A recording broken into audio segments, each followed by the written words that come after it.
todos, bienvenidos a una nueva edición de Voces de Libertad, la serie de tertulias organizadas a través de Caminos de Libertad. Como saben, todos aquellos que nos ven en las distintas redes sociales donde publicamos estos videos, hemos tocado infinidad de temas a lo largo de los ya más de 30 programas, ¿no? Hemos hablado sobre derechos civiles, hemos hablado sobre medio ambiente, hemos discutido sobre cuestiones laborales, tocado el tema de la familia y de la violencia al interior del espacio doméstico, y hoy nos toca un tema también de gran interés, ¿no? Que es la encíclica papal, la última encíclica, y el mensaje que envía su santidad, ¿no? Cómo interpretar dicho mensaje. Y para discutir sobre este tema, para dialogar cordialmente sobre este tema, disfrutamos, como es costumbre en la casa, de un panel de lujo, ¿no? Tenemos en primer lugar a Carol Ríos de Rodríguez. Para mí es un gusto presentarla, la tengo como un referente. Ella estudió Ciencias Políticas y Economía en Dartmouth College, obtuvo una maestría en Estudios Latinoamericanos en la Universidad de Georgetown y bueno, es columnista de opinión en varios medios de comunicación guatemaltecos, profesora universitaria especializada en análisis económico de la política, desarrollo económico e historia. Además de su labor académica, participa en distintos think tanks y asociaciones, miembro del Consejo Directivo del Centro de Estudios Económicos y Sociales, también miembro de la Sociedad Montpellerín y presidente en este momento del Instituto Fe y Libertad. Escribió el libro Crisis Financiera, Populismo y el Camino a la Prosperidad en América Latina, publicado por el Instituto Acton de Argentina. También contamos en la mesa con Arturo Dam. Arturo es ya un viejo conocido, es la segunda vez que nos visita en Voces de Libertad, es un gusto tenerlo aquí. Además, tuvimos el placer también en el Juan de Mariana de disfrutar de una conferencia suya en las tardes sabatinas, en las noches sabatinas, economista, doctor en filosofía, un reconocido conferencista nacional e internacional, también columnista y participante en un gran número de medios de comunicación, posee una amplia carrera como ensayista y destacamos pues, dos de sus libros, El punto sobre la I, reflexiones en torno a la libertad individual, la propiedad privada y la responsabilidad personal, o Miscelánea de ensayos filosóficos. También está en la mesa Gustavo Asperué. Tuve el placer de conocer a Gustavo en estos fantásticos coloquios de Liberty Fund, porque al final Liberty Fund ha ayudado a construir una red entre toda la comunidad iberoamericana excelente. Y Gustavo pues, es director del Centro Cultural en Pontificia Universidad Católica Argentina. En esta misma institución se desempeñó en 2010 como secretario académico de la Facultad de Filosofía y Letras. Ha publicado varios trabajos para el Instituto Acton de Argentina y también ha realizado un gran número de publicaciones académicas y de otra naturaleza, ¿no?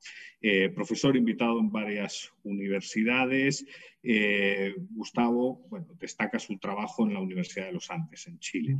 Ha dictado conferencias y seminarios en representación del Instituto Acton y en los últimos años ha llevado el programa Poverty Cure. Y cierra la mesa mi gran amigo, porque es un gran amigo, he disfrutado de muchas tertulias con él, Clinton López, ¿no? Clinton López, el director de Economía en nuestra querida Universidad Francisco Marroquín, ¿no? Egresado de dicha casa de estudios, cuenta con varias especializaciones en posgrado y posgrados, en finanzas, en managerial economics, alta gerencia, etcétera, ¿no? También posee una maestría en filosofía, es un amante de la filosofía. Profesor en la UFM desde el año 2002 en las áreas de economía y filosofía. Clinton ha escrito un gran número de artículos académicos de filosofía económica, críticas a la economía desde la filosofía en diversos medios y revistas de investigación especializadas. También ha dirigido seminarios académicos para profesores en la UFM sobre la obra de Carl Menger, Milton Friedman, Karl Marx y John Maynard Keynes, y ha coordinado la publicación tanto del Companion to Adam Smith como también el dedicado a Milton Friedman, ¿no? En el ámbito profesional se ha desempeñado durante más de 10 años pues en el campo de la banca, ¿no? Como les decía, una mesa de lujo. Y vamos a empezar pues, con la pregunta, con el debate y con la conversación, ¿no? La metodología es muy sencilla. Son 3 rondas tres preguntas. Rápidamente tienen que ser más o menos contestadas. Ya saben, la tiranía de Internet. Si pasa de 4 minutos o de 5 minutos, pues tendré que convertirme en un autoritario benévolo y cortarles con el micrófono. Pero la idea es, como les decía, disfrutar, ¿no? Y la primera pregunta es una pregunta pues, de naturaleza general, ¿no? Desde su punto de vista, ¿cómo ven la encíclica, ¿no? ¿Cómo ven ese texto Fratelli Tutti, ¿no? En su opinión, ¿cuál es el mensaje principal que de dicho texto emana? Y le damos la palabra a Carol Ríos. Carol, qué gusto saludarle y bienvenida a estas conversaciones, a estas voces de libertad. Mil gracias, Edu. Pues yo quiero empezar diciendo que soy católica, creyente y practicante, y que la verdad le debo un gran respeto y una obediencia filial al Papa, ¿verdad? Y he leído la encíclica como tal, como fiel, ¿verdad?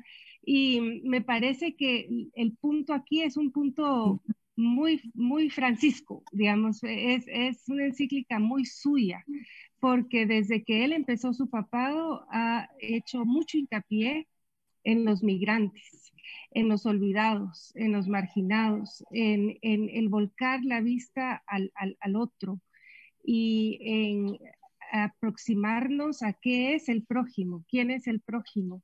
Nos invita a ser benevolentes, de querer bien a las demás personas, y me parece que ese es el tema principal de la encíclica. Es extensa, ¿verdad? Tiene 287 puntos y eh, es compleja de leer. Hay muchos otros temas que también son muy Francisco, como por ejemplo la globalización, la ecología, la tecnología, los medios de comunicación, y mucho también aborda el tema político y económico que probablemente discutiremos más adelante. Muchas gracias, Carol. Le pasamos la palabra a Arturo. Arturo, bienvenido nuevamente a la casa, obviamente. Muchísimas gracias. No sabes cómo disfruto doctor. yo estas tertulias y cómo aprendo de estas tertulias, y agradezco en todo lo que vale esta oportunidad. Bueno, yo al igual que Carol, simple y sencillamente para la transparencia, soy católico, apostólico, romano, creyente y practicante, ¿sí? Para que quede claro, ¿sí? Y a mí me parece que aquí el mensaje fundamental de la encíclica del Papa Francisco es: amaos los unos a los otros. Me parece que ese es el hilo conductor en las 122 páginas de la encíclica, en los 287 puntos que la componen, ¿no? A mí me queda claro que es un esfuerzo del Papa Francisco por promover, vamos a decirlo así, una aspiración mundial de todos a la fraternidad y a este concepto que el Papa llama amistad social. Amistad social. ¿Cuáles son los grandes temas que se tratan en la encíclica? Bueno, primero que nada, lo deja muy claro Francisco, la fraternidad debe promoverse con hechos, no solo con palabras, ¿sí? Los problemas globales, leemos en la encíclica, requieren una acción global, y hay un no a lo que Francisco llama la cultura de los muros. Y en este sentido es muy interesante porque el Papa claramente está a favor de una globalización, no diría de la globalización, porque puede haber tantas como personas se dediquen al tema, pero sí de una globalización, ¿sí? Además, por ejemplo, habla mucho del amor. El amor construye puentes, ahí vienen todas las referencias a lo largo de la encíclica al buen samaritano. Obviamente toca el tema de los migrantes. El tema de los migrantes es uno de los temas, de los problemas que vemos claramente en la encíclica. Luego habla de la política, y este es todo un tema para tratarlo, ¿no? Como una de las formas más preciosas de la caridad, ¿no? Esto pudiera parecer verdaderamente utópico, ¿no? Espérame, si vemos lo que hacemos, lo que hacen los políticos, y de pronto aquí aparece el Papa diciendo que la política es una de las formas más preciosas de la caridad, bueno, hay que ver qué entiende Francisco por esto, ¿no? Y luego el tema que a mí más me interesa, por mi formación como economista, una verdad evidente, ¿no? El mercado por sí solo no lo resuelve todo. Bueno, a ver, yo no conozco a nadie, yo me cuento entre ellos, que estemos a favor del libre mercado, que pretendamos o afirmemos que el mercado lo soluciona absolutamente todo, ¿no? Y es interesante ver cómo en el apartado en el cual el Papa toca este tema, el mercado por sí solo no lo resuelve todo, llama a reformar a la Organización de las Naciones Unidas, ¿no? Luego habla del arte de la paz, de la importancia del perdón, un clarísimo no a la guerra que el Papa concibe como uno de los grandes fracasos de la humanidad, no a la pena de muerte, un sí muy riguroso del Papa a la libertad religiosa.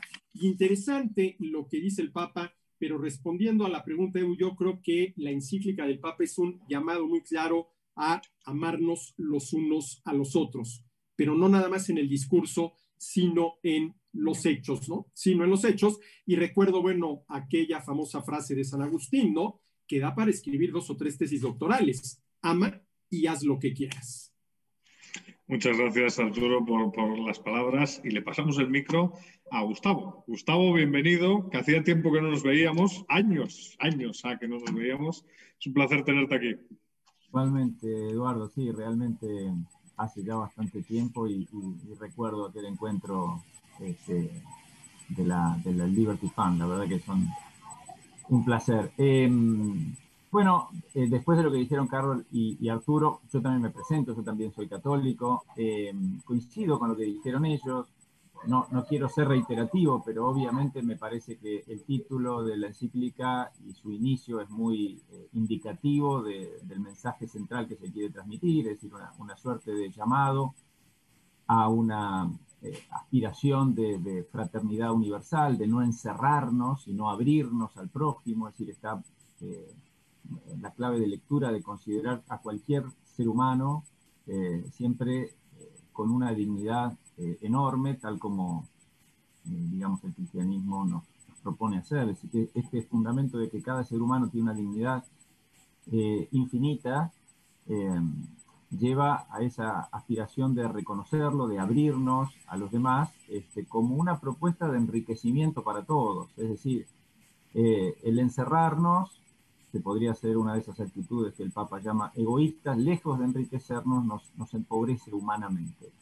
Entonces, en ese sentido, el llamado a la fraternidad universal y al mandamiento del amor, como señaló Arturo, es una propuesta de humanización, de plenitud humana.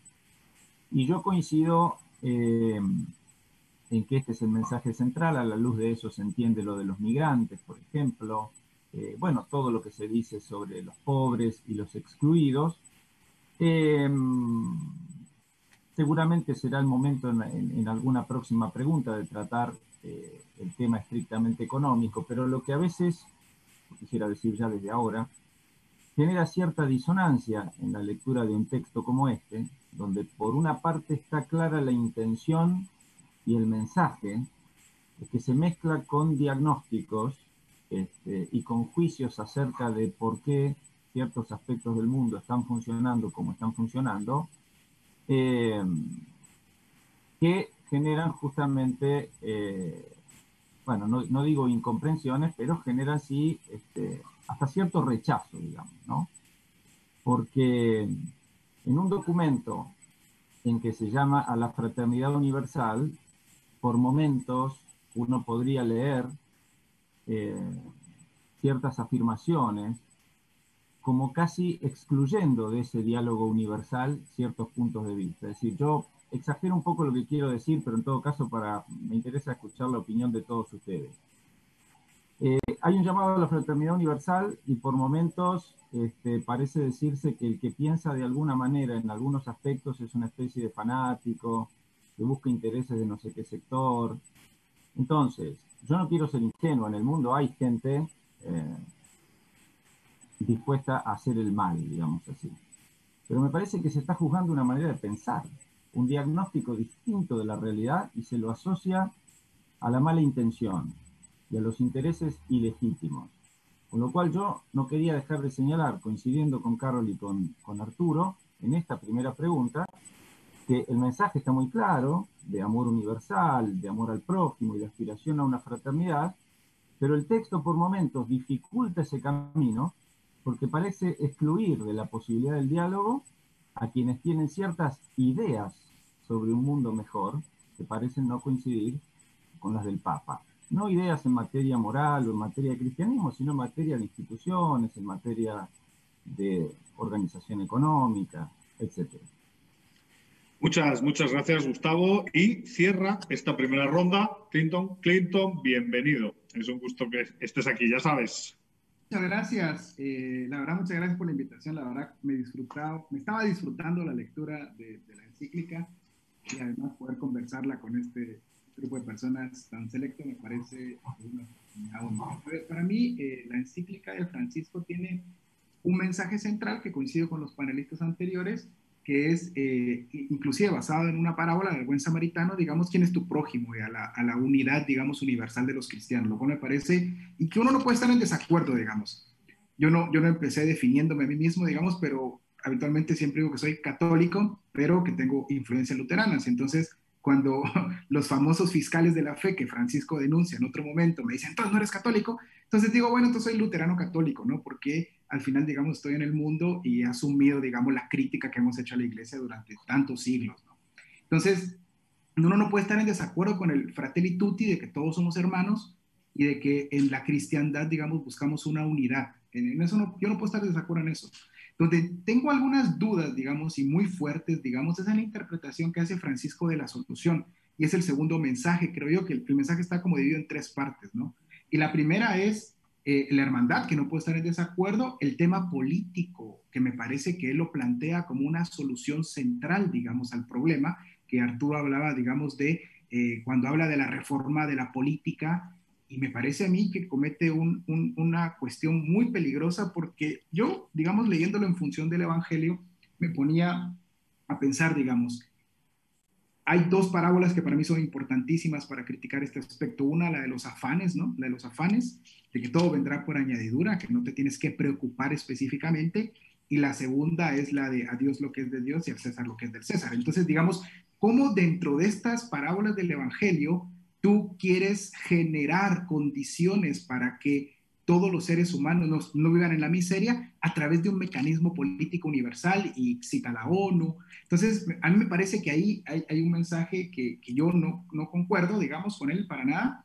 Y el otro punto, digamos, el de los mercados, que me parece que ese sí es un punto bien importante porque de alguna u otra forma Francisco continúa con cierta tradición que está contenida en los catecismos de la iglesia, no desde él, sino anteriormente, inclusive cita Juan Pablo II con el tema de la propiedad privada.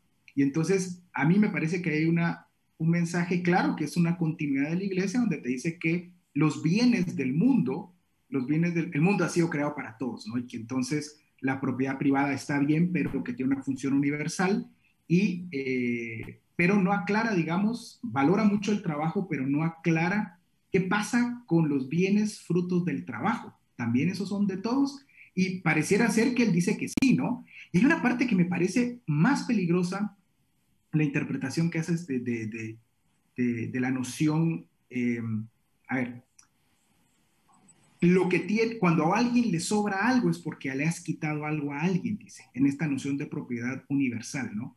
Y entonces cita a dos personas, que es larguísima la encíclica, como decía Carol, ¿no? Entonces voy a buscar mi nota, pero a mí me parece eso peligroso, ¿no? Porque da la sensación de que si tú tienes frutos específicos de tu trabajo, le estás quitando a alguien, pero ¿qué pasa si esa persona hizo lo que hizo de la palabra los talentos, enterrar sus talentos, ¿no?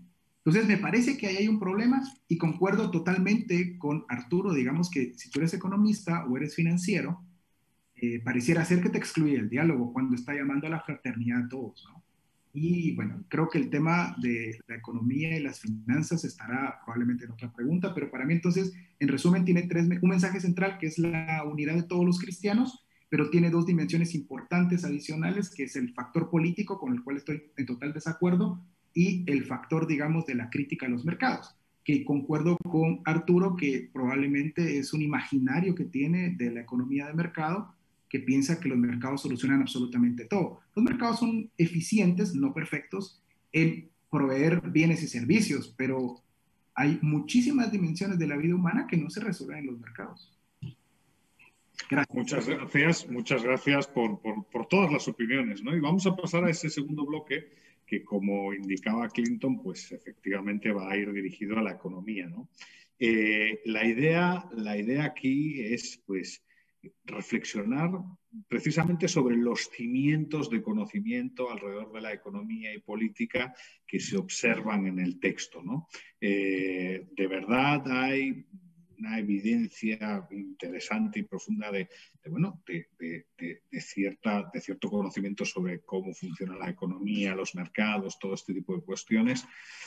Yo, perdonen la ignorancia, me acerqué a esto de forma pues muy interesante, la verdad es que disfruté mucho la lectura, pero subyace como cierta crítica, subyace como una reflexión sobre la deshumanización. Nos estamos deshumanizando, tenemos que volver a ser humanos, ¿no?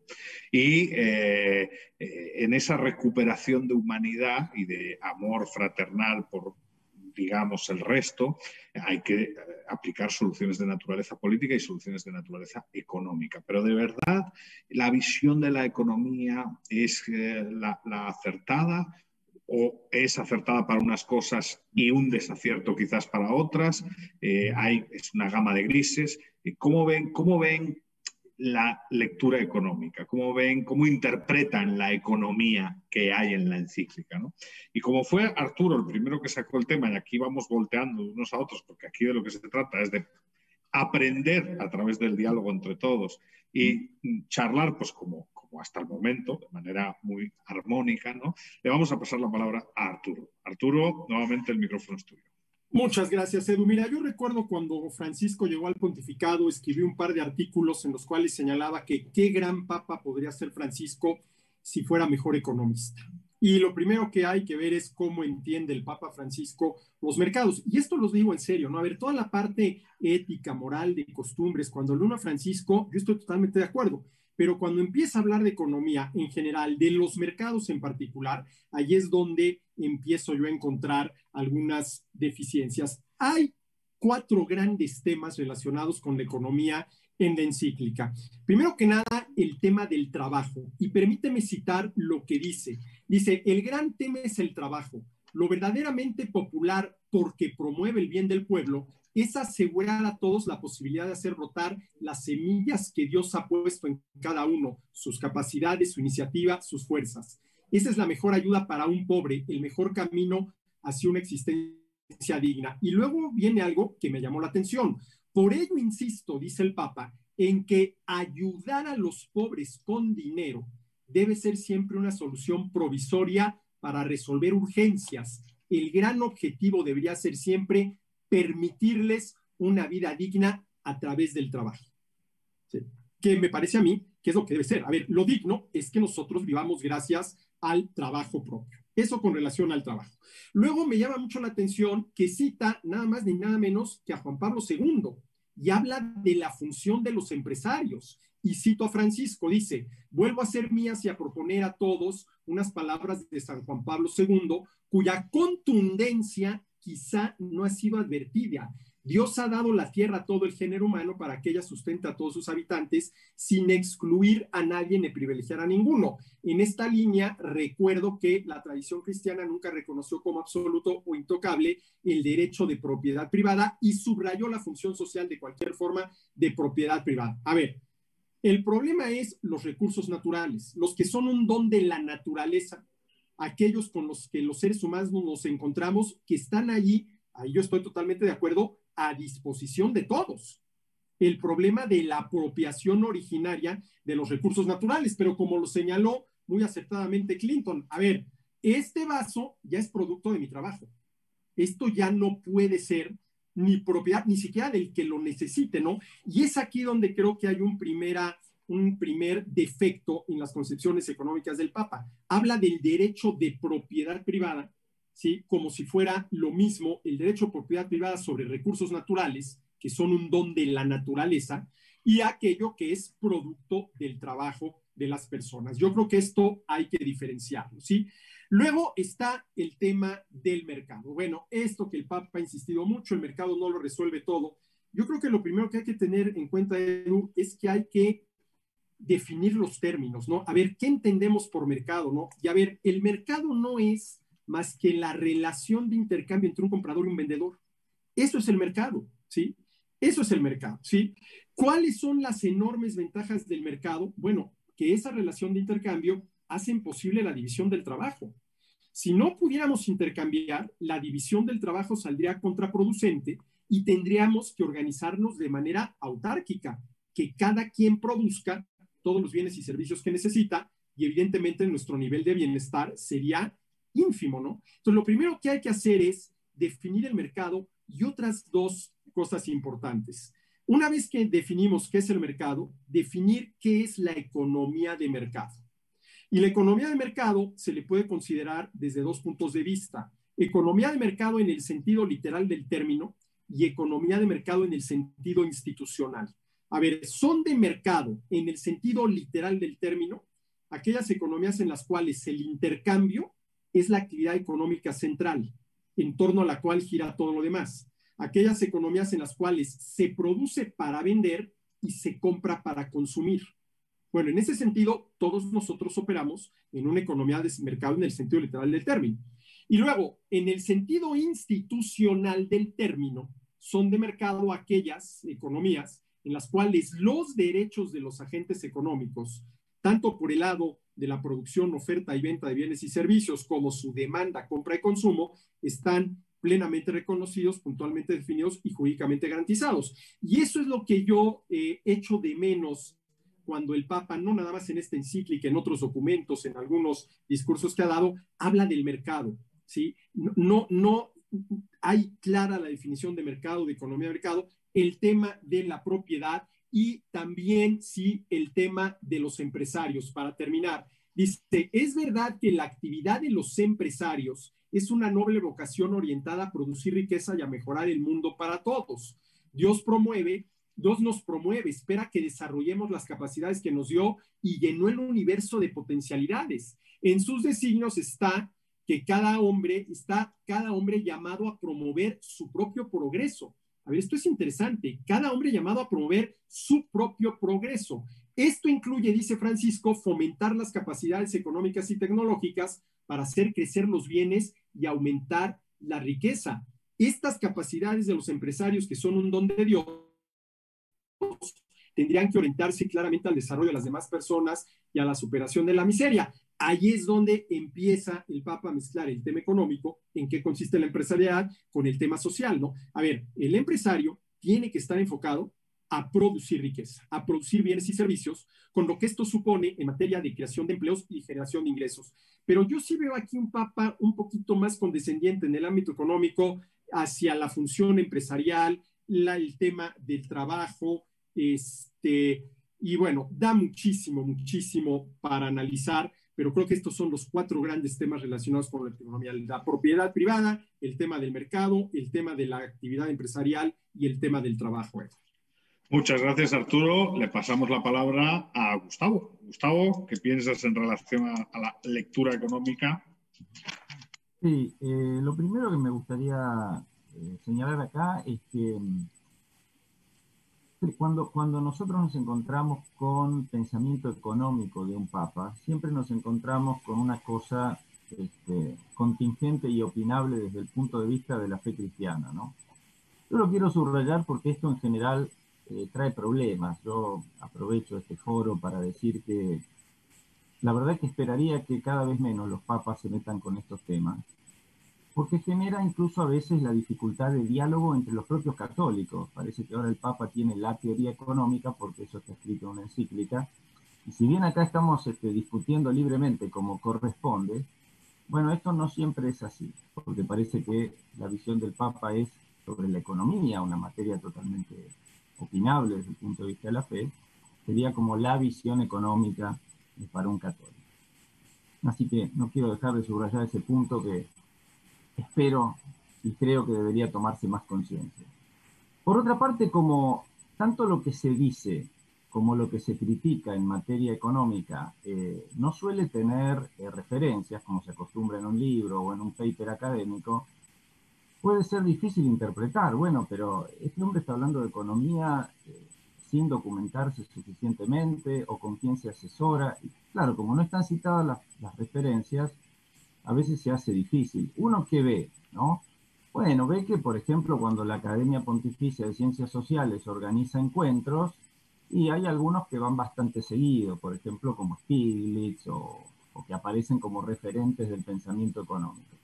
Entonces, claro, no hay que asombrarse si las mismas críticas que le hacemos, no sé, a un economista como Stiglitz, que dicho sea de paso, ha recibido el premio Nobel, y bueno, después las podamos hacer cuando vemos que ideas parecidas aparecen en una encíclica. Dicho esto, voy a algunos puntos sobre la cuestión económica. En primer lugar, el tema de la propiedad. ¿Qué es lo que pasa? A diferencia de lo que muchos dicen así livianamente, que este Papa es comunista, socialista, etcétera, cosas que no tienen mucho fundamento, la verdad que el Papa no niega el derecho de propiedad.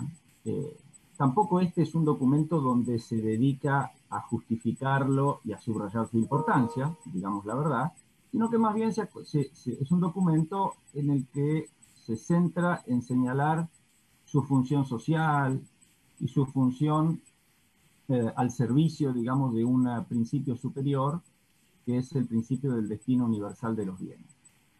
Pero claro, acá me parece que entra en juego una incomprensión de cómo funciona el proceso de mercado, ¿no? Si nosotros miramos la tradición de la doctrina social de la Iglesia, que empieza con León XIII, bueno, la encíclica Rerum Novarum de León XIII, de 1891, hace una defensa muy contundente del derecho de propiedad, ¿no? Frente al socialismo.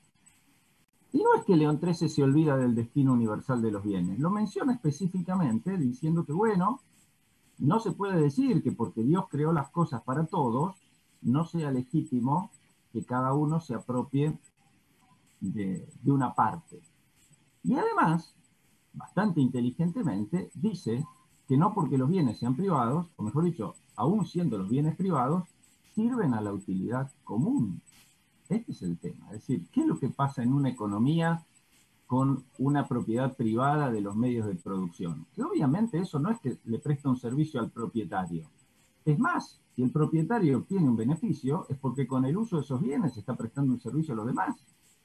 El destino universal de los bienes, que dice que los bienes deben beneficiar a todos, se cumple a través de la propiedad privada, y sin la condición institucional de la propiedad privada, yo creo que no se cumpliría, por lo menos no se cumpliría la posibilidad de interacción y cooperación social entre millones de seres humanos. Podríamos vivir en aldeas de A50 con propiedad común.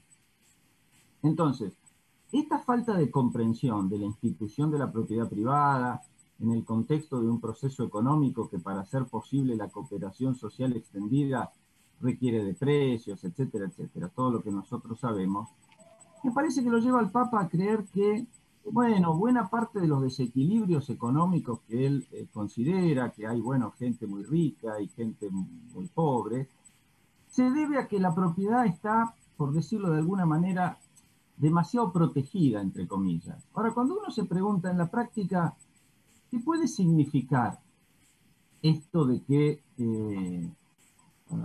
la propiedad privada no es un derecho absoluto? ¿Qué puede significar eso en la práctica? ¿A favor de quién debería relativizarse ese derecho? Porque alguien tiene que tomar las decisiones. Si el propietario legítimo no va a poder tomar decisiones sobre sus propios bienes, bueno, es que ya no es el dueño. ¿Y quién las va a tomar? ¿El gobierno? Entonces, desde el punto de vista de los gobiernos, ¿la propiedad sí pasa a ser un derecho absoluto?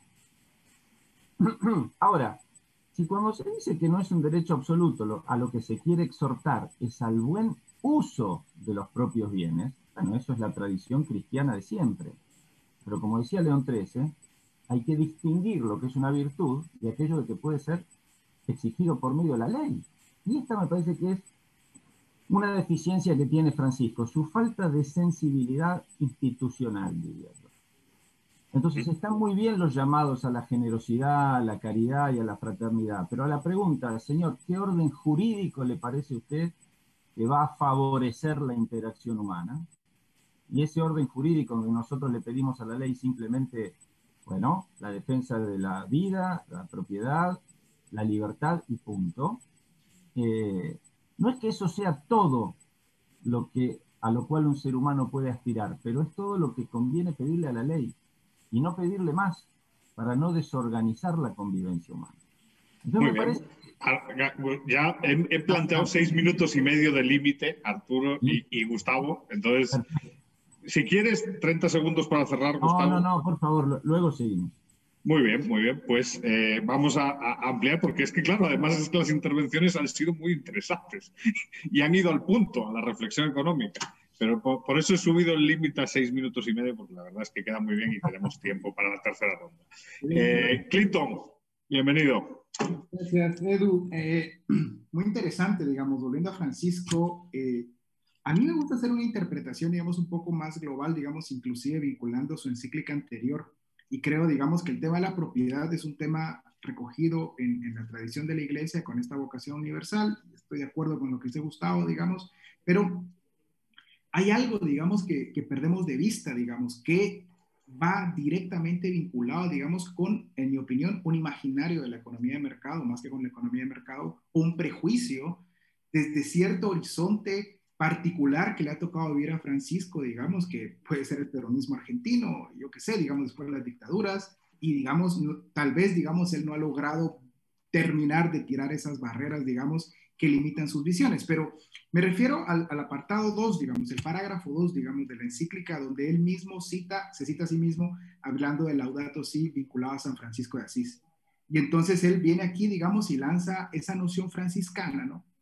De la hermandad con toda la comunidad y la casa común, que aquí me parece que, en mi opinión, ¿verdad?, hace algo que vale la pena reforzar. Probablemente se percata de un propio error, donde él dice, digamos, de que San Francisco se sentía hermano del sol, del mar, del viento, se sabía todavía más unido a los que eran su propia carne. Y para mí aquí está reconstituyendo, digamos, algo que está muy claro en el Génesis, donde está clarísimamente establecido que la creación no es que no fue creada para que la destruyéramos, sino fue creada para que la aprovecháramos, y habla específicamente, por ejemplo, de dominar, digamos, a los animales y aprovecharlos para nuestro bien, ¿no? En la encíclica de Laudato Si, digamos, uno puede leer una interpretación donde tenemos la misma dignidad que un perrito. Yo amo a los perritos, digamos, pero no somos lo mismo que los perritos, y en la noción cristiana no. A mí me parece que Francisco aquí hace una corrección de sí mismo o de las posibles interpretaciones que se pudieron hacer de esa parte de la encíclica anterior. Y para mí esto es fundamental, porque de aquí viene, digamos, de esa jerarquía, digamos, anterior, puedes hablar posteriormente, digamos, a cómo los seres humanos nos podemos relacionar con el mundo y cómo nos podemos relacionar entre nosotros. Y después, a mí me parece interesante el parágrafo 119, y dice: en los primeros siglos de la fe cristiana, varios sabios desarrollaron un sentido universal en su reflexión sobre el destino común de los bienes creados. No cita a León. Esto lleva a pensar que si alguien no tiene lo suficiente para vivir con dignidad, se debe a que a otro se lo está quitando. Eso es lo que me parece a mí, no sé si peligroso, pero sí peligroso, porque puede estar incitando a la violencia, porque si yo tengo, es la razón por la que tú no tienes, pero no tiene que ver con la responsabilidad que tú tienes que poner en funcionamiento tus talentos, lo cual me parece a mí de verdad peligroso, que esté incitando a la violencia. Y después continúa, lo resume San Juan Crisóstomo al decir que no compartir con los pobres los propios bienes es robarles y quitarles la vida. No son nuestros los bienes que tenemos, sino suyos. O también, en palabras de San Gregorio Magno, cuando damos a los pobres las cosas indispensables, no les damos nuestras cosas, sino que les devolvemos lo suyo. A mí me parece que esta cita y esta interpretación, no citando a la propia Biblia, no citando a León XIII, no citando a nadie más, sino a estos sabios, me parece que es una interpretación bien peligrosa, digamos, de los frutos del trabajo y de la... Claro, que después posteriormente dice que el trabajo, como decía Arturo, es la mejor forma, digamos, de la dignidad de las personas, ¿no? En eso estamos de acuerdo, ¿no? En lo que no estoy de acuerdo tampoco es que después, digamos, en el parágrafo siguiente, da una sensación de que la solución es un estado tipo Rawls, ¿no? Un estado de bienestar, un estado, en fin, la política es la solución, no la conciencia del hombre. Pero para salirte del mercado, sí es la conciencia del hombre la que tiene que cambiar. Y después, el parágrafo 168, que probablemente es el que más ha circulado y el que ha generado mucha más controversia, dice lo que discutíamos al principio: el mercado solo no resuelve todo, aunque otra vez nos quieran hacer querer este dogma de fe neoliberal.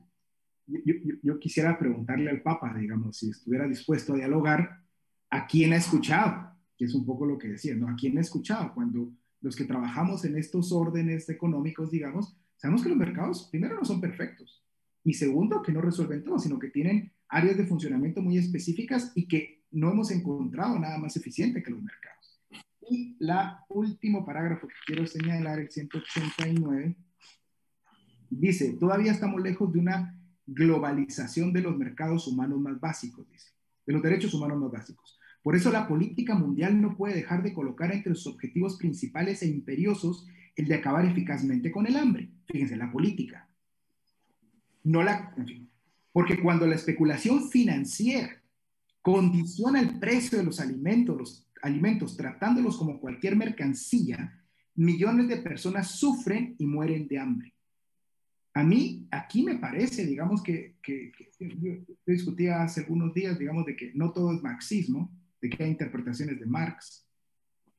Aquí me parece que puede haber una interpretación cercana a Marx, sin decir que el Papa es marxista, o algo que se parece o suena o que escuchó, y, digamos, culpar, digamos, a los mercados financieros. Yo le doy seguimiento diario a los mercados, a los soft commodities, por lo que contaba Edu, digamos, de función financiera.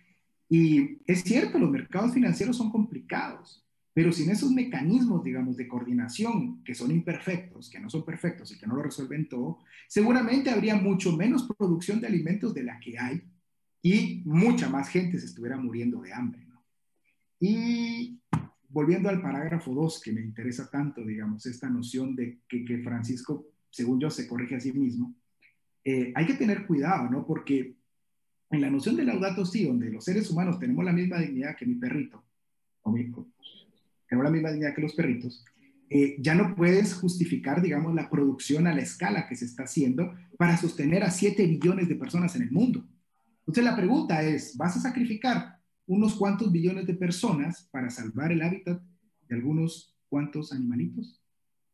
En la segunda parte, pero ya sé que termino con esto, en la segunda parte, en esta autocorrección, creo que ya está muy claro que los seres humanos tenemos en el mundo cristiano la cúspide de la creación, somos la cúspide de la creación y no tenemos la misma idea que los perritos. Y no estoy llamando a destruir a la fauna y a la flora, a usarla para nuestro bien. Gracias. Muy bien. Muchas gracias, Clinton. Y cierra esta ronda. La primera la inició, ahora la cierra Carol. Carol, bienvenida nuevamente. Gracias, Edu. Pues ya dijeron bastante de lo que hay que decir. Obviamente el párrafo 168 es el que nos mete así como una daga a las personas que creemos en la libertad de mercado, y podemos hacer una conversación solo sobre ese párrafo porque es confuso. Yo creo que al final, no sé qué piensan ustedes, pero como economistas de libre mercado, la visión del Papa no termina de cuajar porque uno no sabe cómo por dónde ubicarlo, ¿verdad? Y yo creo que él habla mucho del dogma de fe neoliberal, es decir, casi que para nosotros es una religión la economía, ¿verdad? Y quiere curarnos, digamos, de ese economicismo, cuando habla de que el dinero es el estiércol del diablo. Tiene varias frases que dan a entender que no podemos sustituir a Dios con la economía. Luego también en esta encíclica se repite 1000 veces la palabra social. No 1000 veces, estoy exagerando, pero le gusta mucho calzar todo con social, ¿verdad? La amistad social, todo es social. Y él ciertamente considera que el mercado libre no lo es. Es individualista y impele al egocentrismo, provoca la inequidad, la exclusión, la marginación. Todo eso es producto para él de un individualismo exacerbado por los mercados. Entonces, tal vez la lección que yo me llevo es que tenemos que rescatar, digamos, que el mercado es lo más social que hay. No hay más interdependencia que el comercio que hacemos cotidianamente. Todas las personas que participan en los mercados se están ayudando unas a otras. Tenemos que sacar a relucir que este no es un juego de suma cero. Es un juego de suma positiva, la creación de riqueza. El Papa se está acercando mucho al pobre y quiere entender la pobreza desde la calle, desde cómo la vive el marginado, cómo la vive el olvidado. Y nosotros lo que le tenemos que decir al Papa es, ok, la ayuda que le vamos a dar a este pobre es la generación de riqueza. Y esa riqueza se genera a través de este marco institucional. Y no sé, tenemos que estar muy atentos, creo yo. Clinton tiene toda la razón con señalar ese segundo párrafo, y Asís es como la clave para entender al Papa, porque esta encíclica la firmaron ahí. Laudato Si es muy franciscana, y está por realizarse en noviembre un congreso virtual que iba a realizarse en Assisi de economistas jóvenes, al cual no somos convocados nosotros, como dice Gustavo, pero yo no sé, probablemente Stiglitz iba a ir. Y ahí lo que se pretende es generar, miren el título, la economía de Francisco. O sea, hay un movimiento por proponer una nueva forma de hacer economía. Y esta economía sería más justa, más inclusiva, más sostenible, para dar un alma a la economía del mañana. Esa es la convocatoria, digamos, a este evento en noviembre. Entonces, la verdad es que tenemos que darle carne, digamos, a nuestros argumentos y hacer una respuesta, yo creo que un poco más tal vez católica a lo que el Papa está cuestionando, porque es un hombre de paja que tiene él en la mente cuando piensa en el neoliberalismo. Muy bien, muchas gracias, Carol. Clinton pide la palabra 30 segundos antes de pasar a la última ronda. De hecho, digamos, esto que cuenta Carol es importantísimo, ¿no? Porque toda la encíclica está hablando de la hermandad y a que todos nos unamos en múltiples saberes, pero no va a convocar, digamos, a un economista neoliberal, digamos, como en su clasificación, ¿no? Entonces está excluido. Entonces, yo como hijo de Dios y como miembro de la iglesia, estoy excluido sistemáticamente del diálogo que está entablando con los que quiere hablar. Entonces, es un papa político. Bueno, pues vamos a pasar. Yo creo que se han lanzado muchos.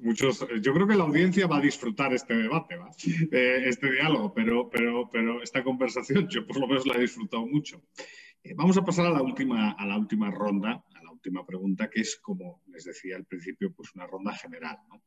Al final, todas estas conversaciones, el resultado de la creatividad de Berta, que no para de generar ideas y tal en Caminos de Libertad,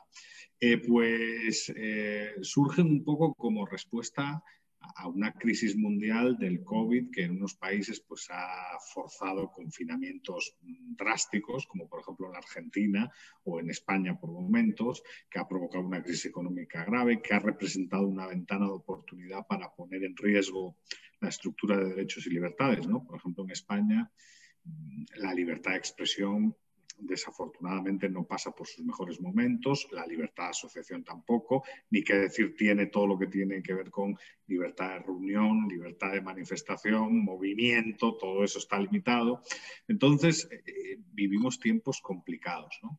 Y siempre cerramos esta conversación con esa pregunta, ¿no? ¿Cómo ven el futuro, ¿no? Porque, claro, a lo mejor en las crisis también hay una oportunidad, ¿no? Las crisis son una oportunidad, ¿no? Higgs dice que son una oportunidad para que el Estado crezca, ¿no? Y para que, digamos, los liberticidas ocupen espacios, ¿no? Pero a lo mejor podemos tener una lectura más optimista desde el liberalismo, ¿no? Y pensar que, bueno, que también hay notas interesantes. Por ejemplo, en España la valoración de los empresarios ha mejorado muchísimo, ¿no? Un país pues, basculado a la izquierda sin ninguna contemplación. Resultado de la crisis ha empezado a valorar a los empresarios, porque los empresarios son los que garantizan que los productos lleguen, ¿no?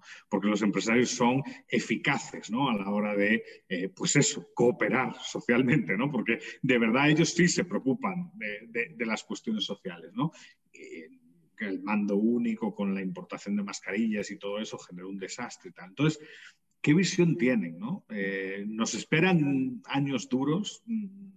Está la libertad en un riesgo evidente, la libertad y quizás nuestros sistemas liberal-democráticos con todas las imperfecciones que tienen. ¿Cómo ven ese futuro para cerrar esta fantástica tertulia, ¿no? Y le vamos a dar la primera palabra esta vez, ya saben que esto es como la tómbola, a Gustavo. Gustavo, abres esta ronda. Gracias. No, lo que pensaba cuando hacías esa pregunta, Eduardo, es que si me hubieras preguntado lo mismo, digamos, el año pasado, seguramente hubiera respondido distinto, porque creo que con dificultades estamos viviendo en una época donde las ideas de la libertad se siguen difundiendo y están llegando a jóvenes. Yo por lo menos veo esto en mi país, y obviamente para quienes creemos que de alguna manera un cambio positivo en la sociedad depende de tener convicciones claras acerca de los principios que hacen a una sociedad libre. Bueno, todo eso es muy auspicioso, con lo cual eso es para ser optimista, ¿no? Ahora, este año con la pandemia, la verdad que me parece, como escribí por ahí en algún chat con amigos y demás, que el liberalismo fue agarrado con la guardia baja, ¿no? A mí me ha llamado la atención prominentes personajes que admiro mucho por su defensa consistente de la libertad, justificando atropellos a la libertad individual en nombre de una virus, una enfermedad, etcétera, más allá de la gravedad que tenga. Y entonces creo que nos llama esto a la reflexión, hasta qué punto teníamos claros ciertos principios. Es decir, de nuevo, acá no se trata ni de hablar del virus en particular, ni de su gravedad, pero veo, desde mi punto de vista, personas, autores liberales que se han olvidado, no sé, de la complejidad de los procesos sociales, de las consecuencias no intentadas de las políticas, por no decir ya de los derechos individuales defendidos como principios morales, ¿no? Y justifican todo tipo de ingeniería social porque resulta que nos podemos contagiar y algunos nos podemos morir. Así que eso me ha quitado un poquito de esperanza. Espero que sea transitorio. Confío en que si logramos que los gobiernos nos dejen en paz, la vida normal, que siempre es una vida con dificultad, con riesgo y con la posibilidad de morir, es un poco la vida humana, pero puede volver. Y por eso pongo en el centro de esta perspectiva cómo resolvamos, quienes defendemos la libertad, este tipo de acontecimientos, ¿no? Así que tengo una sensación ambigua con respecto al futuro de la libertad. Muchas gracias, Gustavo, por esas palabras. Clinton, ¿qué piensas al respecto? Gracias. Pues yo, digamos que el futuro lo veo un poco como siempre, ¿no? Que la libertad siempre estaba amenazada permanentemente de diferentes perspectivas. Hoy, en nombre del COVID, hace más o menos 20 años, en nombre de liberarnos del terrorismo, y así, ¿no? Digamos, la libertad siempre estaba amenazada, entonces lo veo más o menos igual que siempre, ¿no? Con muchos enemigos latentes, ¿no? Ahí, no solo latentes, sino, perdón, ahí presentes, ¿no? Entonces creo que tenemos un tema bastante complicado. Y yo quisiera también contestar un poco a esta pregunta, ¿no? De que en el mismo parágrafo 168, volviendo a la encíclica, Francisco hace una referencia al fin de la historia, ¿no? Y entonces dice, el fin de la historia no fue tal, probablemente volviendo a la noción de Fukuyama de los 90, ¿no? De que había terminado la historia ya en el liberalismo, ¿no? Y diciendo, no fue tal. Pero me parece un poco, en fin, no sé, irresponsable decir, digamos, de que mostraron no ser infalibles y cita al COVID y a la crisis contemporánea, ¿no? Que estamos viviendo, de que no fue infalible. Pero es que, ¿qué es infalible, digamos, en la condición humana, que es precaria y que tenemos que vivir con la proximidad de la muerte?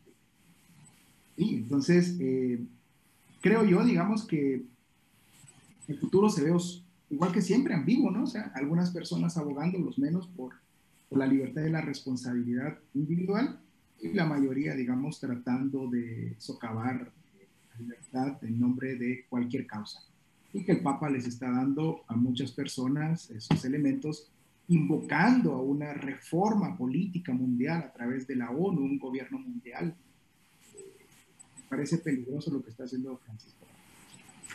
Muy bien, Clinton, muchas gracias. Le pasamos la palabra a Carol. Carol, palabras de cierre. ¿Cuál es tu visión? Bueno, yo quisiera llamar la atención al tema de la globalización. Me parece muy importante, no solo en esta encíclica, sino que en general creo que es una de las consecuencias del gran encierro, como le llamo yo. Pues estuvimos encerrados una gran parte de este año y se gestó, creo yo, un movimiento a favor de un gobierno único global. Me parece que esto es un elemento que deberíamos de estar analizando nosotros. También me parece muy preocupante la erosión de las libertades personales que se ha producido en la mayoría de las sociedades y que de alguna forma esto se acompaña también con una erosión de lo que es la tradición judeocristiana, yo sé, y de los valores culturales de Occidente. Creo que al final esa acogida que le podemos dar al forastero migrante tiene que construirse a partir de un entorno liberal. O sea, que tenemos que pensar que solo las personas libres y responsables son capaces de ser interdependientes, que somos capaces del don de la gratuidad, somos capaces de la fraternidad y la solidaridad si somos libres y si somos responsables. Y la verdad es que este mensaje creo yo que no ha resonado lo suficiente en estos últimos meses.